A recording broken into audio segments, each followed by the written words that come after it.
Greenfield community. I'm Superintendent Galvan with the Greenfield Union School District, ready to read you another story as we celebrate culture and diversity in our communities. And today's story is Barbed Wire Baseball.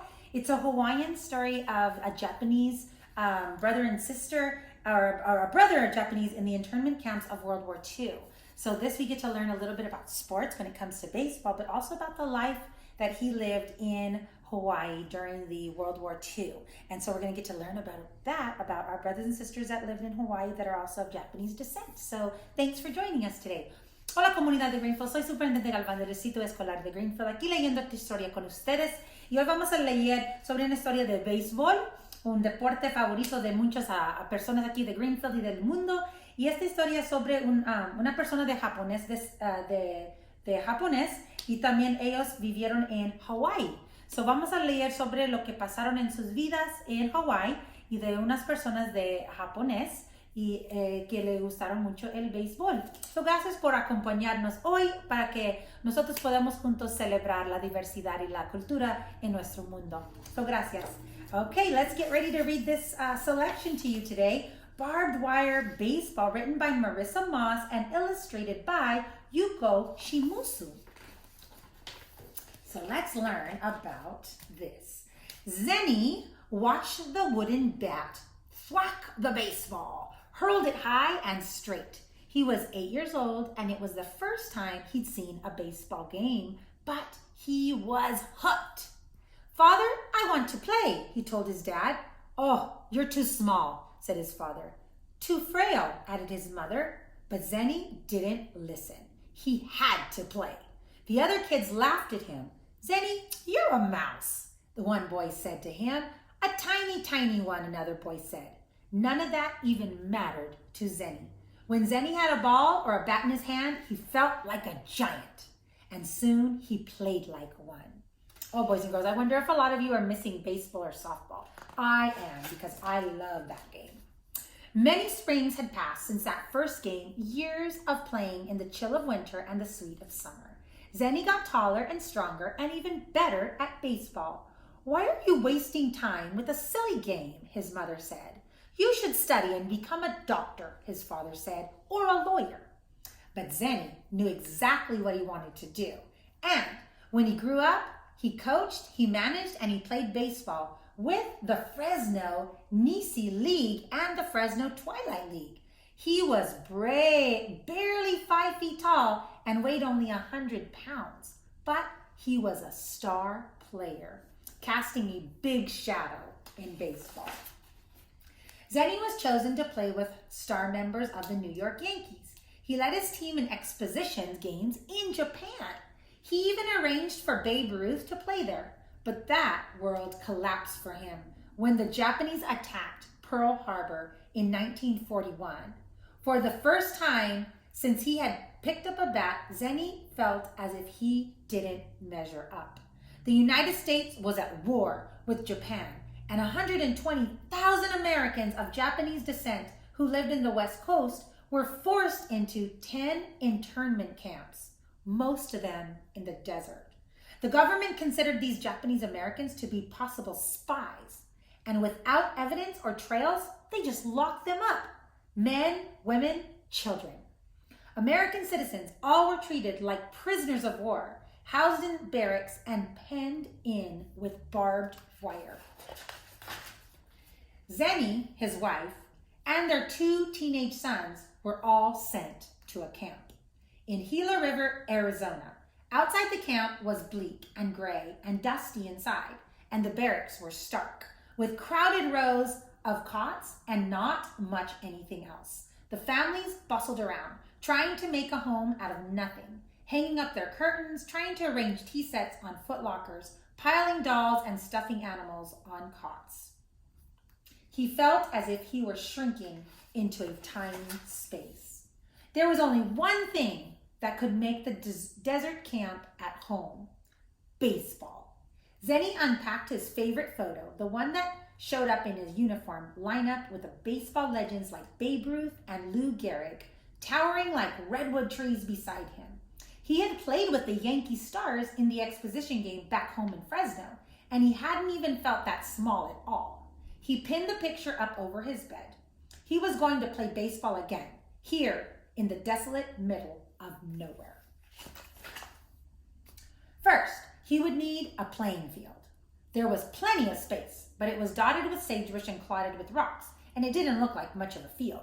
So then he started to chop down the plants and dig up the rocks, spending long hours in the blazing sun. "What are you doing, Dad?" his sons would ask. "We can't play baseball without a field." "So we're going to play baseball?" Yes. Soon, his brother Harvey joined them. Then other boys and men drifted to where Zenny and his sons were bent over in the glaring heat. By the end of the day, dozens of people were working on that field, not planting a crop, but unplanting and making the ground perfect for baseball. Once the brush and the biggest rocks had been cleared, Howard and Harvey were ready to set up the bases. "Looks good," Howard said. "We're almost set." Zenny shook his head.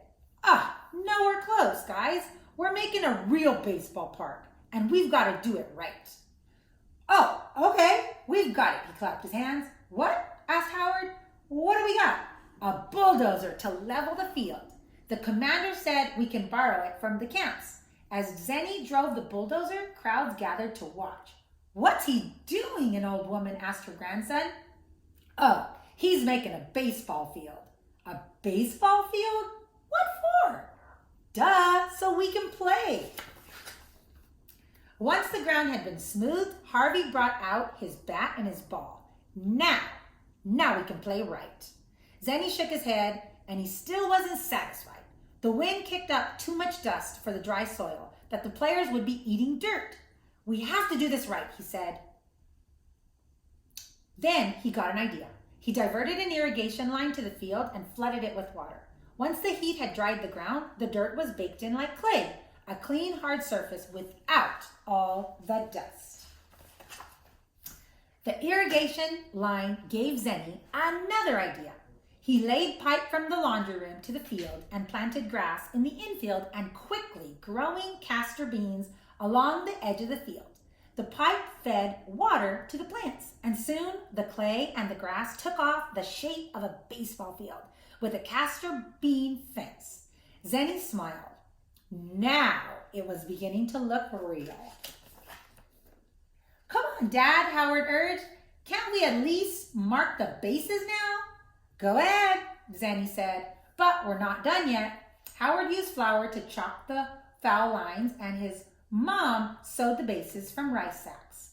"It's perfect," Harvey said. "What about the spectators, the fans, Where are they going to sit?" Can't they just sit on the ground?" Howard said. "Or we can build them rows of bleachers, like on a real baseball field." That night, Zenny and his sons snuck out of their barracks, and they were not allowed outside at dark.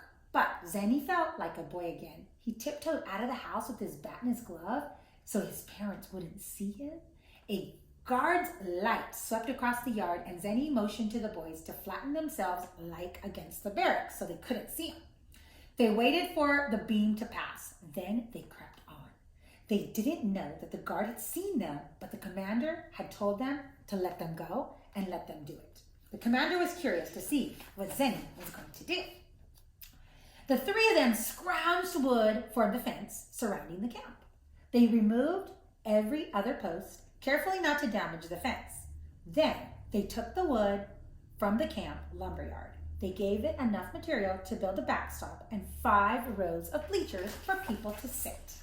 The next day, they set out to work again, this time sawing wood and nailing boards. When Howard finished hammering the last row of seats, he wiped the sweat from his forehead and gaped at what they had made. There in the middle of the desert, on the edge of the internment camp, was an official-looking baseball field. The rest of the place slumped, dreary and sad. But the baseball field was green with hope. "Wow, Dad," Harvey asked. "Almost," Zen smiled. "We have the field. Now we need the equipment." He passed a hat along for the families, collecting money for the gear. In an hour, he had enough money to pay for bats, balls, mitts, and hats from Holman's Sporting Goods back in Fresno. Several women sewed uniforms out of potato sacks, and when the box of equipment arrived, Zenny let Howard open it. "Now, Howard," he said, "now we can play baseball. The first game on a bright May day, half the camp turned out to watch the teams that Zenny had organized. A breeze stirred in the new grass. The sun bathed everything in a gentle warmth. It was a perfect day for a baseball game. 6,000 people filled the bleachers and spilled into the scrubby ground behind them and along the side of the stands. Zenny leaned over the home plate, the bat held firmly in his hands. He locked and looked at Howard, already on first base, as Harvey, now on second, at the neat white lines marked the field. His eyes scanned the bleachers, filling with cheering fans. He watched the pitcher cradling the ball, pulling back his arm, getting ready to throw. Zenny focused on the blur of the white as it zoomed closer. The weight of the bat felt so familiar and natural. It was like a part of his body. He waited until just the right moment. And whack! The bat met the ball with a crisp, splintering sound. Zenny threw the bat down and ran. He ran to the first base, then to second base, then to third base, his eye following the arc of the ball as it soared up and away, far over the barbed wire fence. Howard and Harvey jogged to home plate before him, arms raised, grins plastered as their faces. Now, they said, now!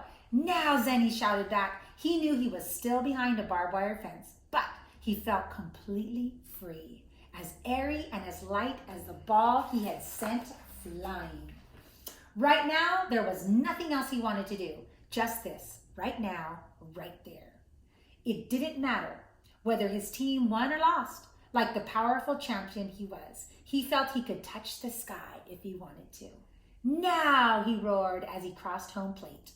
He then felt 10 feet tall, playing the game he loved so much. Nothing could ever make him feel small again.